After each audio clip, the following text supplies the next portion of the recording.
So we've been exploring together tools for life and living. And unity is a very practical approach to spiritual concepts, offering a very positive approach to all of it. And in these 7 tools of life and living, we have been looking at how do we live more effectively, more with greater purpose, with greater joy. Today, we're going to be wrapping up with this idea of a commitment to giving back.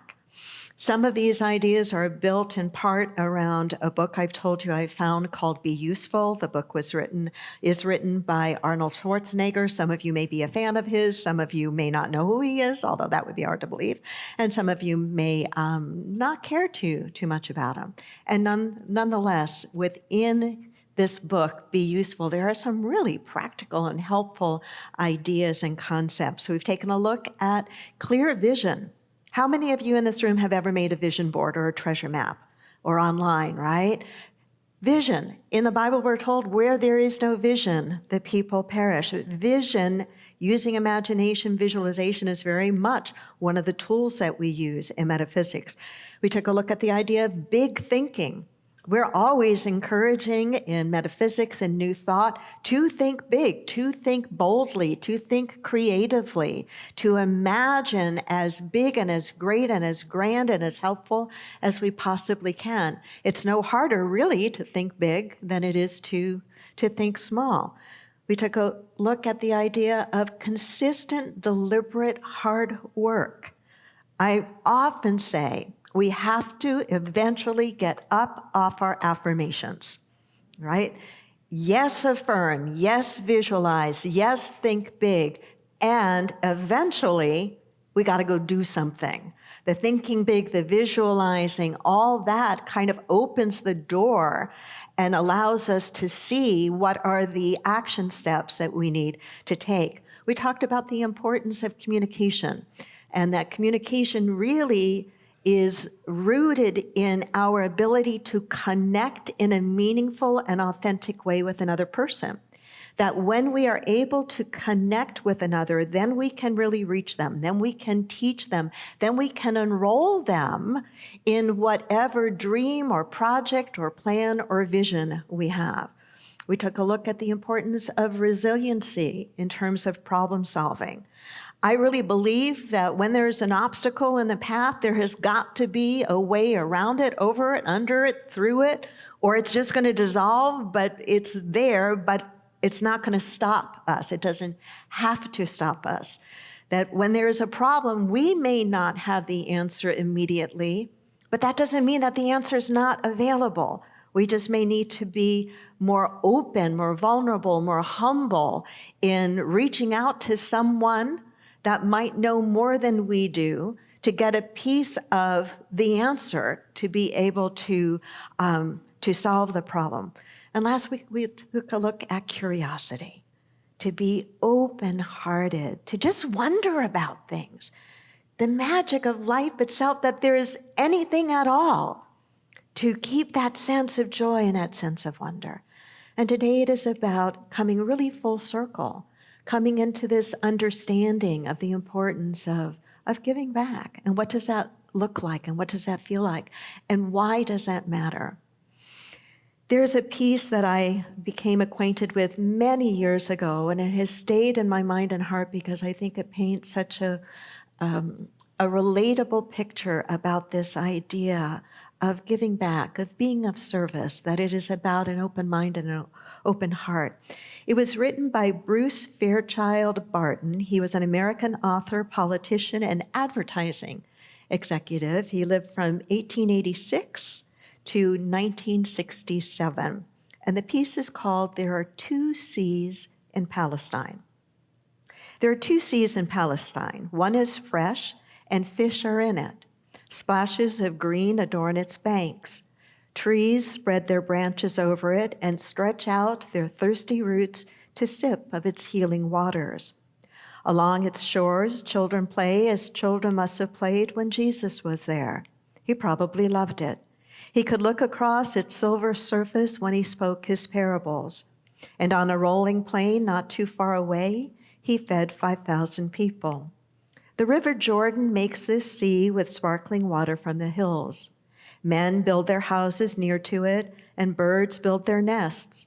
And every kind of life is happier there because of it. Here the River Jordan flows on south into another sea. Here there is no splash of fish, no fluttering leaf, no song of birds, no children's laughter. Travelers choose another route, unless on urgent business. The air hangs heavy above its waters. Neither man nor beast nor fowl will drink of its water. What makes this mighty difference in these neighboring seas? Not the River Jordan. It empties the same good water into both. Not the soil on which they lie, not the country round about. This is the difference. The Sea of Galilee receives but does not keep the Jordan. For every drop of water that flows into it, another flows out. The other sea is shrewder, hoarding its income jealously. It will not be tempted into any generous impulse. The Sea of Galilee gives and lives. This other sea gives nothing. It is named the Dead Sea. There are two seas in Palestine. There are two kinds of people in our world. Isn't that a beautiful piece? It really paints a very vivid and I think very understandable kind of picture. One of our principles in unity and metaphysics is the principle of reciprocity, is the principle of flow, the principle of giving and receiving. In the book, The Prophet, written by Khalil Gibran, there's a piece on giving that's beautiful. If you've never read it before, I encourage you to look it up. I did a series a while ago on some of Gibran's writings, and I think I may have included a lesson on his piece on giving. But in that piece, he says, to give is to live, to withhold is to perish. To give is to live, to withhold is to perish. It really is a cycle, right? I mean, if we take in a deep breath, can we hold that breath forever? No, what do we have to do? We have to give it back. And if we give it back and don't take it back in, what happens? Both are necessary. It's not an either or, it's a flow. So in the book, Be Useful, Schwarzenegger doesn't call the chapter by the title that I'm naming this lesson, A Commitment to Giving Back. He labels the chapter that contains these ideas, break all the mirrors. Break all the mirrors. I'm going to share with you in a moment what that means and where he got this idea of break all the mirrors. But in the chapter, he does bring out, I think, a really helpful point. He talks about how somewhat early on in his career, as he started to win some titles and become a bit more successful, people would say of him he was a self-made man. And he writes about how difficult it was for him to understand that, in part because of English not being his first language. And so he thought, how could I be a self-made man? Nobody is entirely self-made. And then eventually he realized that it was meant as a compliment, that people were acknowledging the fact that nobody lifted the weights for him, right? Nobody signed the bills for him. Nobody learned the lines for him. He had to do all of those things himself. But nonetheless, he maintained that he wasn't self-made. And I would say that that's very true, a very wise understanding. None of us is self-made. No matter how hard we work, and I suspect that most of us who have accomplished anything in our lives have had to work hard to do it. Am I right? That we've had to put forth the effort, and we've had to learn things that we didn't know how to do. We probably had to deal with problems and challenges and maybe difficult people and maybe lots of failures along the way and setbacks and all sorts of things. So whatever we've accomplished in our lives, we probably take great joy and pride in. And yet, we didn't start from nothing. We really do all stand on the shoulders of those who have gone before us, whether it is the country that we have inherited and the privileges and freedoms we have, or the benefits that we have just from our family, our friends, and sometimes it's a benefit in spite of how we were raised, and sometimes it's a benefit because of how we were raised. but we all stand on the shoulders of those who came before us. And I think when we remember that, there's a certain humility that comes right along with that.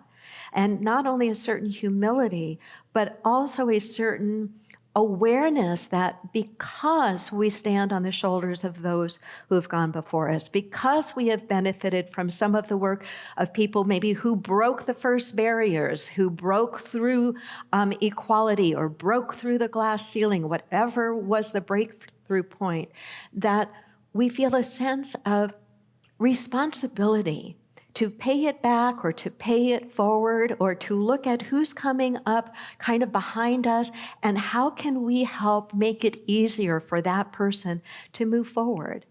I think a very growth-producing question to spend some time in is the question, who paid the price for you? And not asked from a place of guilt, not asked from a place of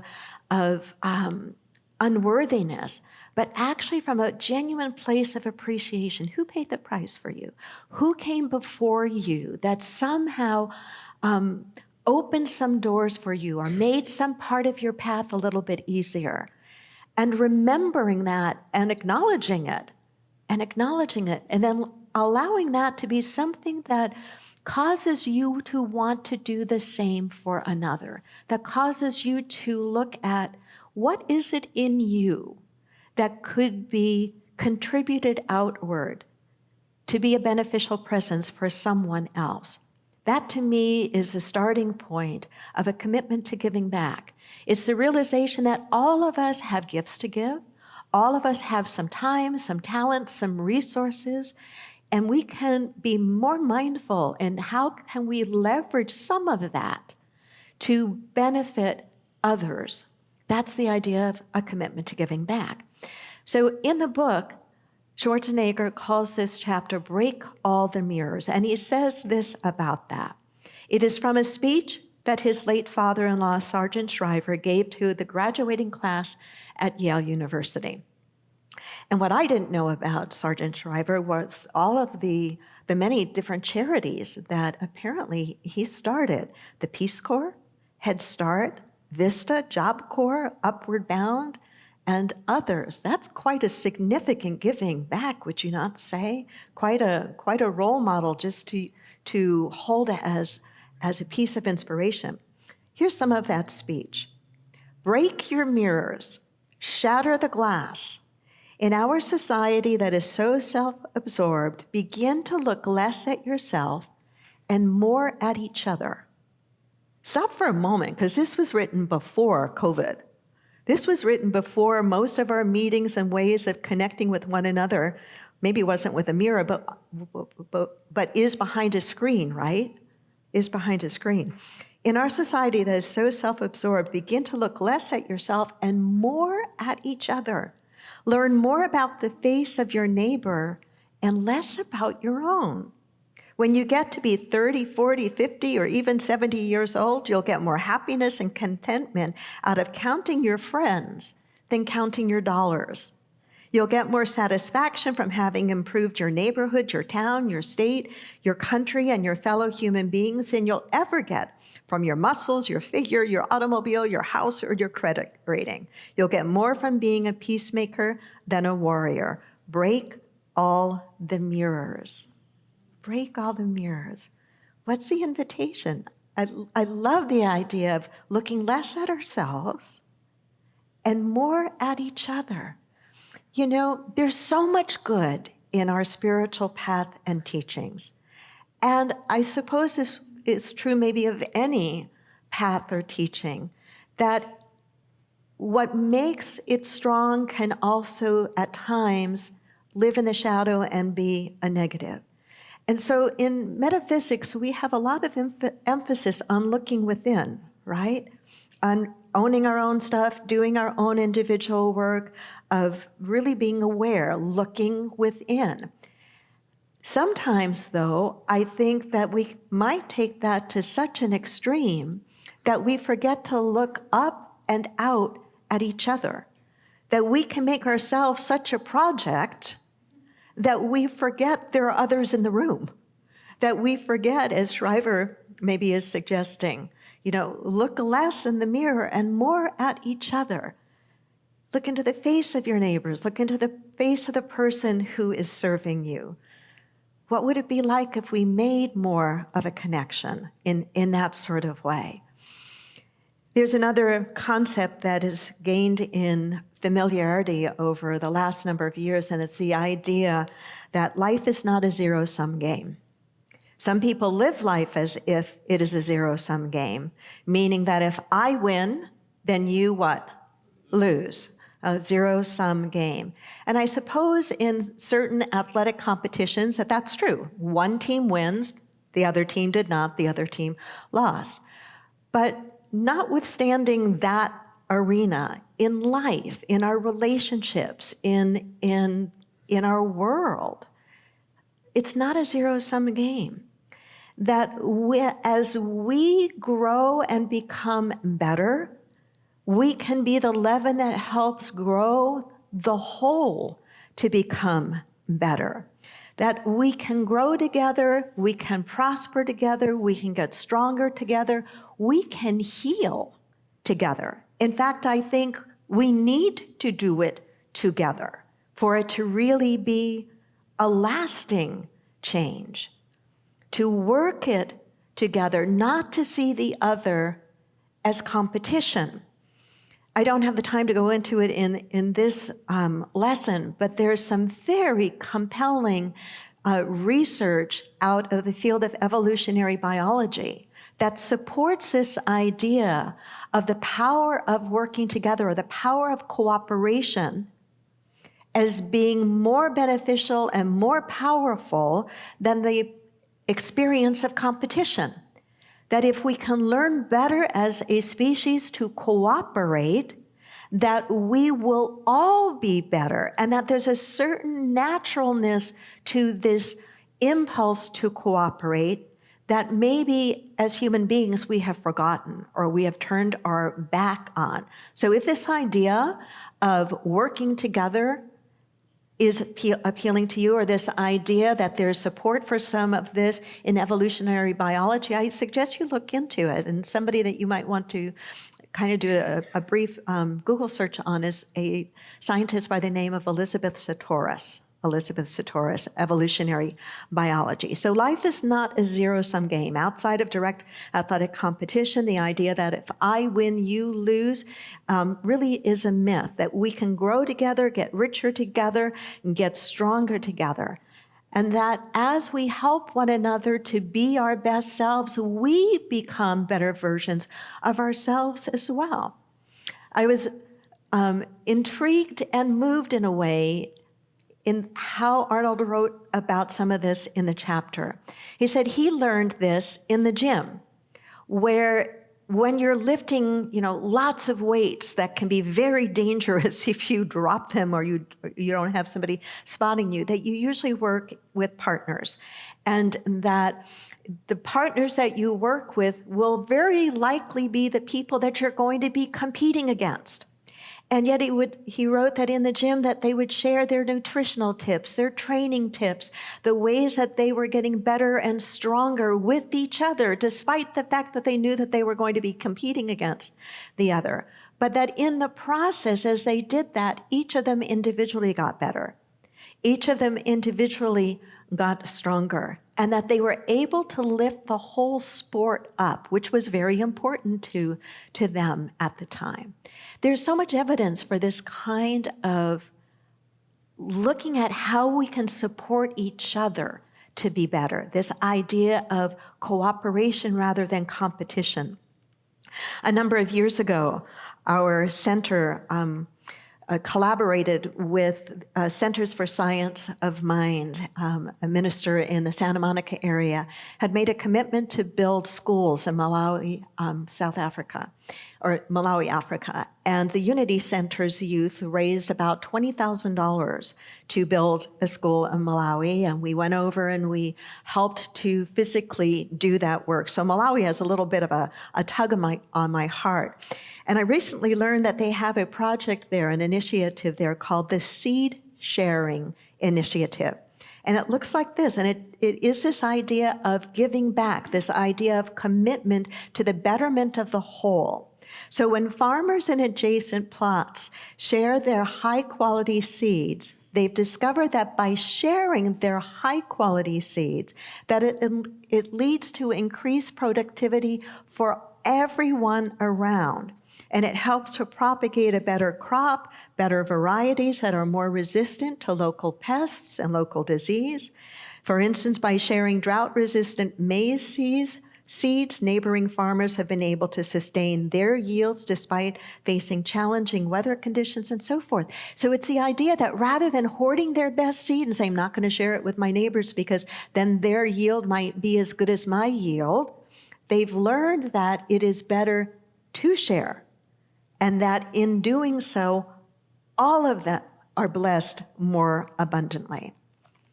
I've used the phrase several times this morning, and I think it's, to me, I hope it'll be a takeaway phrase for you, that giving is a mindset and a heart set first.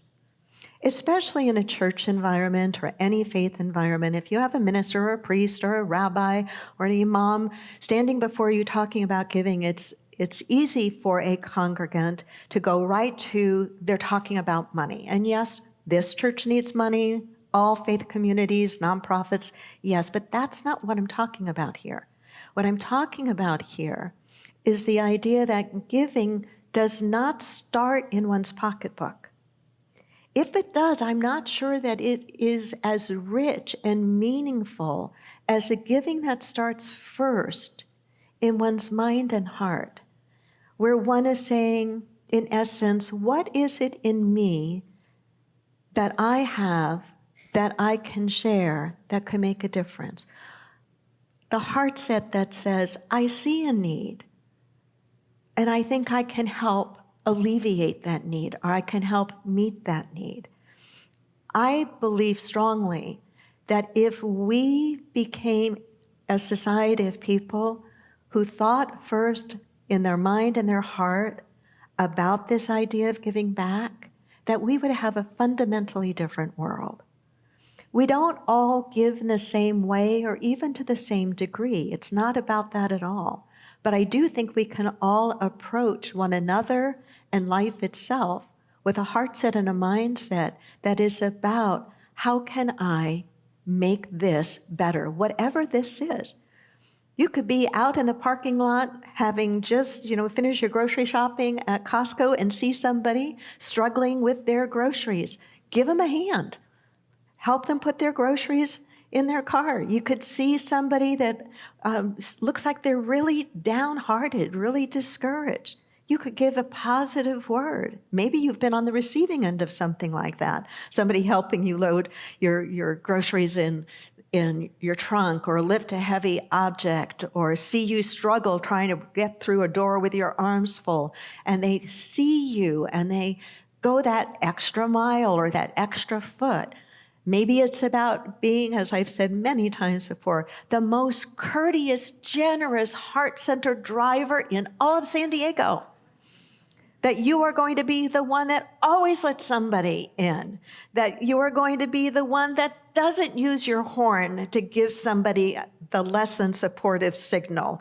That you're not going to give less than supportive hand gestures in your card.